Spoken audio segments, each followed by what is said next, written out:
আরও অনেক কথাই আছে যেগুলো হাদিসের নামে মানুষ চালায়। রাসূল সাল্লাল্লাহু আলাইহি ওয়াসাল্লামের কথা বলে চালিয়ে দেয়।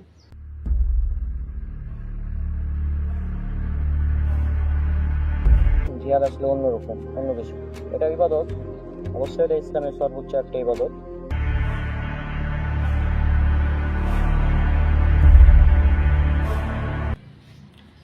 যদিও মুসাব্বিরুল আমাদের ইউনিভার্সের না, তারপরেও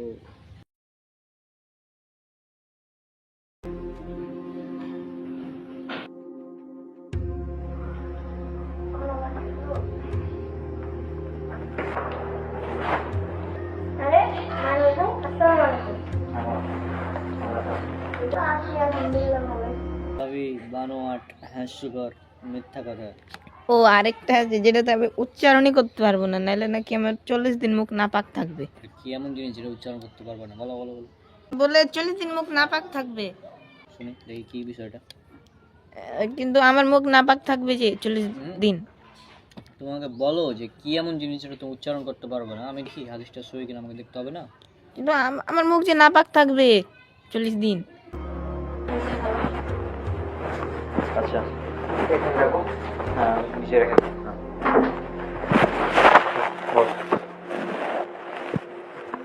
তো যেটার জন্য ডাকলাম তোকে, হ্যাঁ সেটা হচ্ছে যে এখন বল কি করা যায়। সেদিন অভিক যেটা দেখলো, এটা আসলেই মানে কেমন লাগছে তাই না? তারপর মাহিন দেখেছে, আবার অভিক দেখেছে। হ্যাঁ, এটা আসলেই বিষয়টা কেমন ছিল, ব্যাপারটা তো নিয়ে আমাদের ভাবতে হবে তাই না? কি বললে মুখ নামক থাকবে সোর? হ্যাঁ কিন্তু ভাই, আরে মুসাফিরুল ভাই কেন বললেন আপনি? গাইস কি কেন ভাই? মুসাফিরুল ভাই তো পবিত্র একটা ব্যক্তি, কেন আপনার মুখ নাপাক থাকবে এখন 40 দিন? মুসাফিরুল ভাই হ্যাঁ রিল্যাক্স রিল্যাক্স রিল্যাক্স, আমি আছি না। আচ্ছা শোন, তুই এখন থেকে যতগুলো কথা বললি সবগুলোই হচ্ছে জাল, বানোয়াট, ভিত্তিহীন, মিথ্যা কথা, এবং এগুলো হচ্ছে মানুষের বানানো কথা। এগুলোর সাথে কোরআন এবং হাদিসের কোনো সম্পর্ক নাই। আজকে 10 দিন পার হয়ে গেল, তারপরেও আমরা কোনো খোঁজ পাচ্ছি না। 10 দিন পর, মানে 10 দিন পর থেকে 10 দিন আগে তাকে লাস্ট দেখলাম, অভিক দেখলো, তারপর তাকে পাওয়া যাচ্ছে না। এখন কি করা উচিত বলে তোর মনে হয়?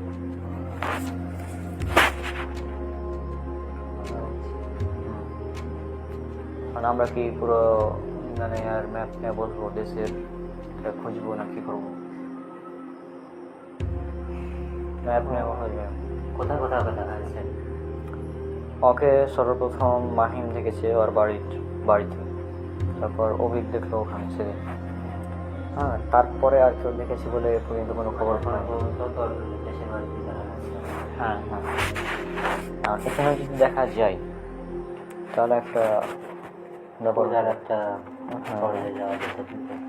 যদি কেউ মনে করে এগুলো রাসূল সাল্লাল্লাহু আলাইহি ওয়াসাল্লাম বলেছেন, তাহলে এগুলো রাসূল সাল্লাল্লাহু আলাইহি ওয়াসাল্লামের মিথ্যাচার। আর যে ব্যক্তি রাসূল সাল্লাল্লাহু আলাইহি ওয়াসাল্লামের মিথ্যাচার করবে তার থাকার জায়গা জাহান্নাম। সবগুলো জাল হাদিস। আর এই যে যেমন এক বললি না, এই যে এগুলো যেসব বললি, এই যে ফুটবল আবিষ্কার হয়েছিল নাকি, একজন নবীকে হত্যা করে তার মাথা নিয়ে খেলছিল কিছু লোক, এটা থেকে নাকি ফুটবল আবিষ্কার হয়েছে। এটা তো হাস্যকর কথা। তারপর আর একটা কি বললি যে রাসূলুল্লাহ সাল্লাল্লাহু আলাইহি ওয়াসাল্লামের হায়াত নাকি 90 বছর।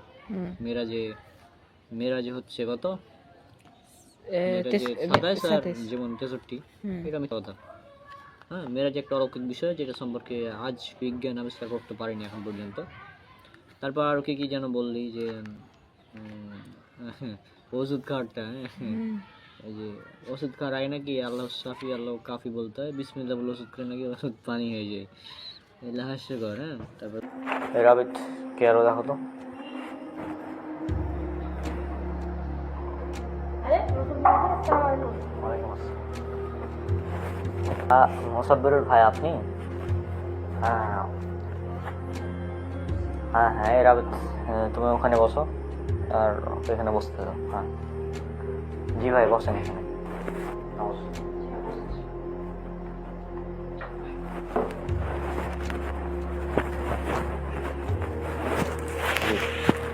হ্যাঁ, চিনাকে তো চিনেন তাই না? মাইনুল তাই না? কেমন আছো তুমি মাইনুল? আলহামদুলিল্লাহ ভালো। আলহামদুলিল্লাহ ভালো। তো রণক বলো, আমি তো তোমার নতুন বাড়ি খুঁজতে গিয়ে আর কি ভাবছিলাম এটা হতে পারে, নক করলাম আর কি। হ্যাঁ, তো তুমি ডাকতে চেয়েছিলে কী কারণে?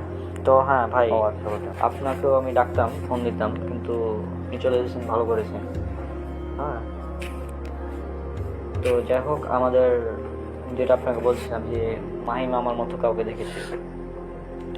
পরে যেটা হলো, আমরা যখন গ্রামের বাসে গেলাম, আমি গেছিলাম, মাইনুল গেছিলো, আর অভিক গেছিল। তো আমরা তিনজন গিয়ে দেখলাম অভিক নাকি তাও দেখেছি। কলা নাকি হাত দেবে শুননা। তারপর শুকর বা সুর মুখে উচ্চারণ করলে কি হয় না। তো এগুলো হচ্ছে জাল হাদিস, এগুলো মানুষের বানানো কথা, কোরআনের সাথে এগুলোর কোনো সম্পর্ক নাই। এটা জাল হোক, কিন্তু এটা তো হাদিস না। জাল হাদিস আর জাল টাকা, দুটার মান একই রকম। জাল টাকা দিয়ে যেমন কোনো কাজ হয় না, বরং জাল টাকা যদি কাউকে দাও তো পুলিশ তোমাকে ধরে নিয়ে যাবে। তো জাল হাদিস যদি তুমি মানুষকে বলো, তো মরার পর বুঝতে পারবে, মানে ফেরেশতারা যখন পিটবে, তুই জাল হাদিস কেন বললি, হ্যাঁ, তখন বুঝতে পারবে। এরকম বিষয়টা। এগুলো সবই হচ্ছে জাল। হ্যাঁ, এই যে যেমন শুকুর বা শুয়োর বললে নাকি 40 দিন মুখ নাপাক থাকবে। আচ্ছা, হুজুর যে বললো যে শুকর বা শুয়োর এই শব্দটা যদি বলা হয় তাহলে নাকি 40 দিন মুখ নাপাক থাকে। হ্যাঁ, তো বিষয়টা আসলেই মানে অন্যরকম বিষয়, আমি এরকম বিষয় এর আগে কখনো দেখিনি। এখন জিনের ব্যাপারটা হচ্ছে যে জিন তো হতেই পারে, কিন্তু তার মানে এই না যে মানে এইভাবে মানুষকে ধোঁকা দেবে। এখন কিছু মানুষ আছে যারা মনে করো জিনকে কন্ট্রোল করতে পারে, তো তাদের মধ্যে এমন কোনো ভিলেন থাকতেই পারে, মানে এমন কোনো কেউ থাকতেই পারে যে হচ্ছে যার আদেশে জিন এই কাজগুলো করছে। হ্যাঁ, এমনটা হতে পারে। এখন আমি তো সেটা দেখবো, সমস্যা নেই। আমার রিসার্চ মোটামুটি, মানে আমি মানে কোনো কিছু বুঝতে পারছি না যে কি হতে পারে এটা। মানে এটা একটা মানে এরকম কেস মানে আমি কোনোদিন দেখি যে একই মানে তোমার মতো হুবহু, তো মেজাজ আলাদা। হ্যাঁ, কিন্তু এটার মানে কি বলবো, এটা জাস্ট মানে আমি এখনো বুঝতে পারছি না। আমি যে বললাম জিন হতে পারে, হ্যাঁ হয়তো হতে পারে, জিন সম্ভাবনা আছে, কিন্তু তার মানেই না ওদের জিন হবে। হ্যাঁ, কিন্তু পবিত্র কোরআন নিয়ে মোট 4টি আয়াতে শুকুর বা সোর শব্দটা উল্লেখ করা আছে। আর এটা উল্লেখ করা আছে সূরা বাকারা সূরা নম্বর 2 আয়াত নম্বর 173, উল্লেখ করা আছে সূরা মাইদা সূরা নম্বর 5 আয়াত নম্বর 3, উল্লেখ করা আছে সূরা আনাম সূরা নম্বর 6 আয়াত নম্বর 145, এবং উল্লেখ করা আছে সূরা নাহল সূরা নম্বর 16 আয়াত নম্বর 115। এই 4টি আয়াতে শুকুর শব্দটা উল্লেখ করা আছে, শুকুর বা সুয়োর শব্দটা উল্লেখ করা আছে। তার কি এখন হুজুর বলবে যে কোরআনের এই আয়াতগুলো পড়লে 40 দিন মুখ নাপাক থাকবে? যে হুজুরের কথা বলে তাকে অ্যান্সার দিতে হবে। ঠিক আছে ভাই, আপনি 4টা আয়াত যদি পড়েন তাহলে তো এই হিসাবে আপনার 40 দিন মুখ নাপাক থাকবে। তার মানে 4টা আয়াত পড়া যাবে না নাকি? হ্যাঁ, হুজুরের কথা অনুযায়ী তো এটাই, তাই না? তো এগুলো হচ্ছে হাস্য কথা। আর এই যে আমাদের বই হাদিসের নামে জালিয়াতি, এটা হচ্ছে ডক্টর খন্দকার আব্দুল্লাহ জাহাঙ্গীর রহমতুল্লাহর লেখা বই। এখানে উল্লেখ করা আছে একদম শেষের দিকে প্রায় কী করা যায়। আর ওই আননোন নাম্বারের কোনো খোঁজ আমি এখনও পাইনি, তারপরও চেষ্টা চালাচ্ছি, দেখা যাক কী হয়। হ্যাঁ, আর মাইনুল, তুমি একটু বিষয়টা দেখবা, এই আননোন নাম্বার সম্পর্কে খোঁজ নিয়ে দেখবা। হ্যাঁ, যেহেতু তোমার বড় বড় অ্যাড সাথে লিঙ্ক আছে, এগুলো ভালো পাবো। আমারও বেশি সময় নেই, আমি চলে যাব। আচ্ছা, সমস্যা নেই, আমরাও বাইরে যাব। আচ্ছা, আমি কিছু জানতে পারলে তোমাকে অবশ্যই জানাবো পরে। লামায় শিখ পেলাম। হ্যাঁ, ইনশাল্লাহ পরে দেখা হবে। রাবি দেখতে লাগবে।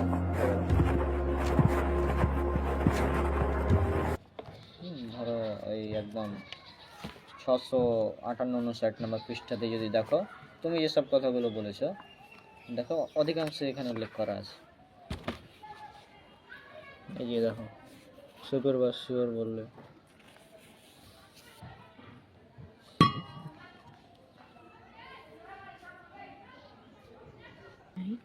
তো আসলেই আছে।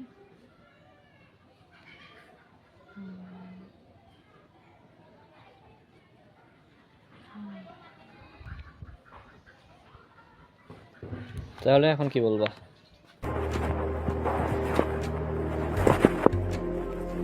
তো মুসাফির ভারত গেল, আমাদেরও যাওয়া উচিত, বাইরে যেয়ে চল ঘুরে আসি এখন। আর রাবিল তুই ডেট লিখে দিস আমরা যাওয়ার পর। আচ্ছা ঠিক আছে।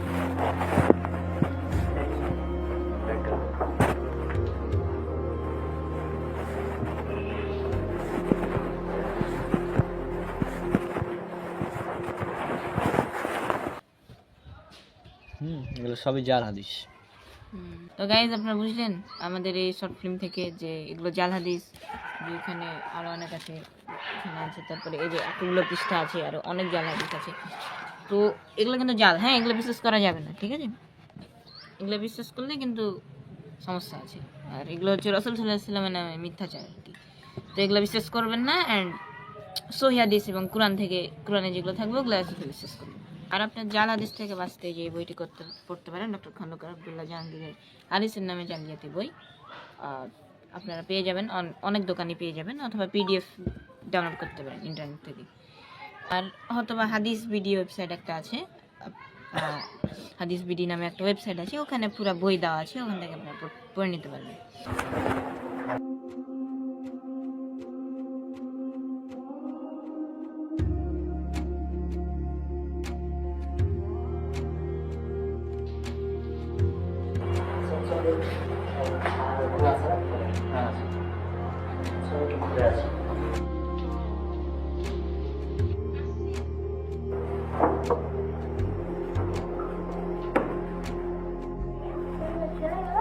আমার এত টাকা দিতে হবে, চল আমি যাবো। বাইরে চলে গেল একটা জিনিস আচ্ছা চলো।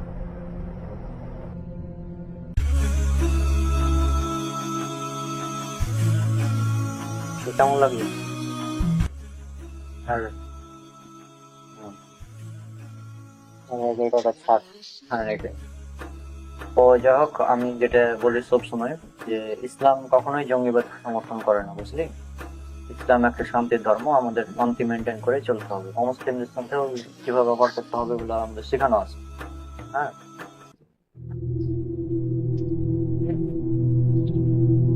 তো আমাদের অবশ্যই মানে দাঁড়াবো। এখানে দেখো চারিদিক কত ভালো, দেখো চারিদিক দেখো ভালো লাগে।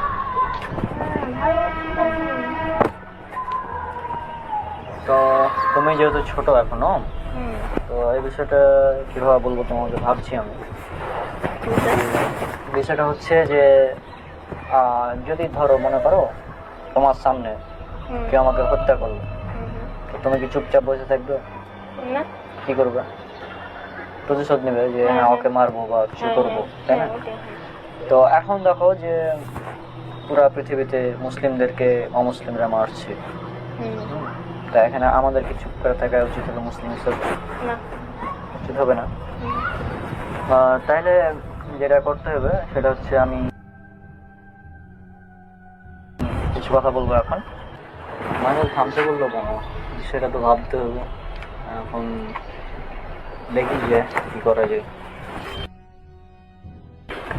এবার ওখানে কেন ঢুকলো? মনোযোগ দিয়ে শোনো, ঠিক আছে? হ্যাঁ আমি শুনছি। হ্যাঁ আরে পাইনুল, এটা কি করছিস তুই আমার দিকে? আরে কি মানে, এটা তো রনক ভাইয়া, তুমি চিনতে পারছো না কি ভাইয়াকে? এটা যদি রনক হয় তাহলে ওটাকে না, আমি রনক না মানে ঠিক আছে। ওকে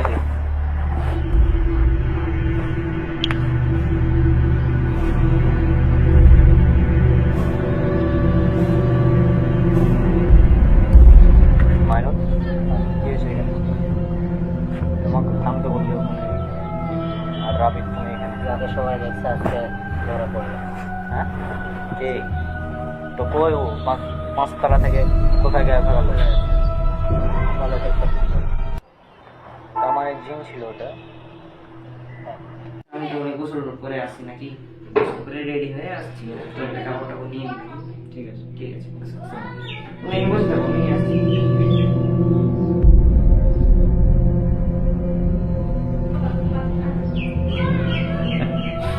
পাগল, এটাও বুঝি না যে আমি রনক না।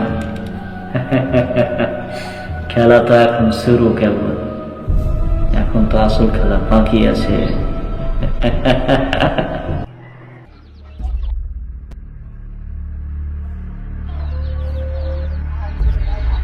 বলদগুলো এটা বুঝে না যে কে রনক আর কে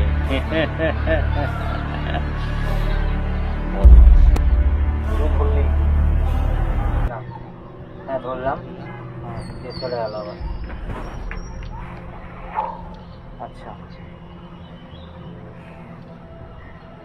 তাহলে জিনের কথাটা বোঝা গেল, জিনের কথাটা বোঝা গেল, তাহলে সব কিছু পেছনে জিন ছিল। তাহলে আমার বিষয়টা মোটামুটি এখন অলমোস্ট ক্লিয়ার যে ওই আননোন নাম্বার ওই হয়তো এগুলো করেছে, তাই না? তাহলে আননোন নাম্বারটাকে, আননোন নাম্বারটা হয়তো কোনো জঙ্গি হবে বা যে কেউ হবে, কেউ তাকে যদি আমরা দেখতে পাচ্ছি না, হয়তো আন্ডার কভার, ওই জন্য তাকে দেখা যাচ্ছে না। তো শুরু করতে হবে এখন, নতুন অনুসন্ধান শুরু করতে হবে। তো সমস্যা নেই, যেহেতু জিন ধরা পড়েছে ও আর আমাদের সামনে আসবে না, কারণ এখন আমরা যেহেতু জেনে গিয়েছি বিষয়টা। এটাই ছিল বিভ্রান্ত। আমাদের ক্ষমা করবেন, আমি আমার ওয়াদা রক্ষা করতে পারিনি, তাই প্লিজ আমাদের ক্ষমা করে দিন। আমি আবারও চেষ্টা করতে চাই।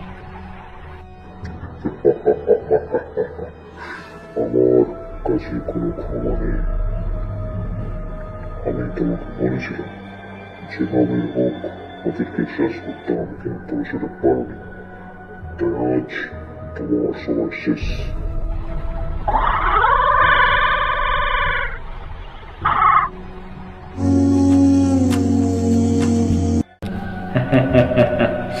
খেলা তো এখন শুরু কেবল, এখন তো আসল খেলা বাকি আছে।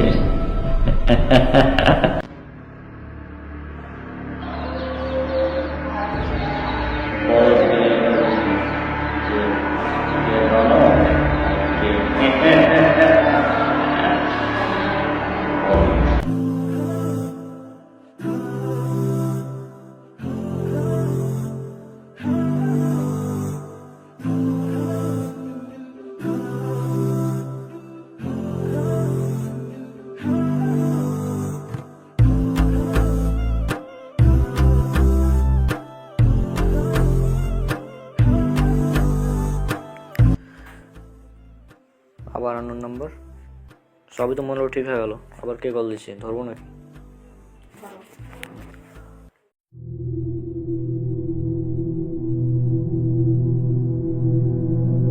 হ্যাঁ হ্যালো, কি ভাবছ সব এখানেই শেষ? এ তো সবে শুরু। জিন আর অজানা কণ্ঠ তোমাদেরকে বিভ্রান্তির পথে রেখেছিল, কিন্তু তোমরা তো জানো না সেটা কার আদেশে। আমি সেই ব্যক্তি, তবে আমাকে খুঁজে পেতে তোমাদের আরো 5 বছর লাগবে। সমস্যা নেই, আমি তোমাদের অপেক্ষায় আছি। আসো, দেখা হবে, কথা হবে এবং প্রমাণ হবে কে ইসলামের পক্ষে আর কে ইসলামের বিপক্ষে, কে আসলে হিরো আর কে ভিলেন।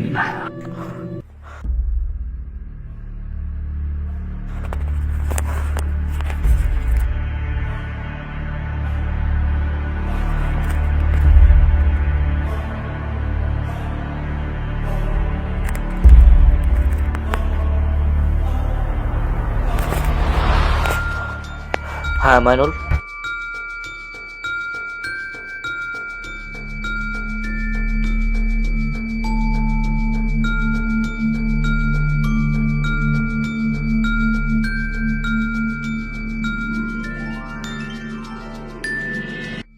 তো ভাবার বিষয়। আসসালামু আলাইকুম মোসাব্বির। কি বলছিলেন? আমি সেই ব্যক্তি। এ বললো যে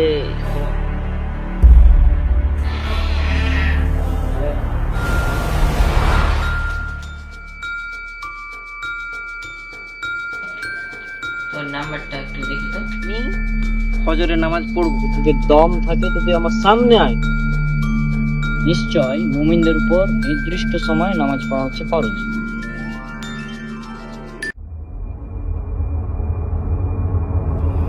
কি হয়েছে? চলো। কি ভাই?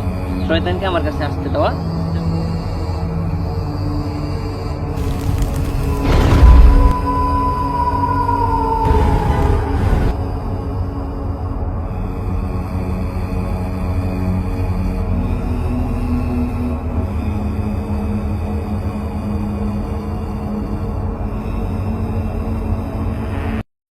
আসো, দেখা হবে, কথা হবে এবং প্রমাণ হবে কে ইসলামের পক্ষে আর কে ইসলামের বিপক্ষে, কে আসলে হিরো আর কে ভিলেন।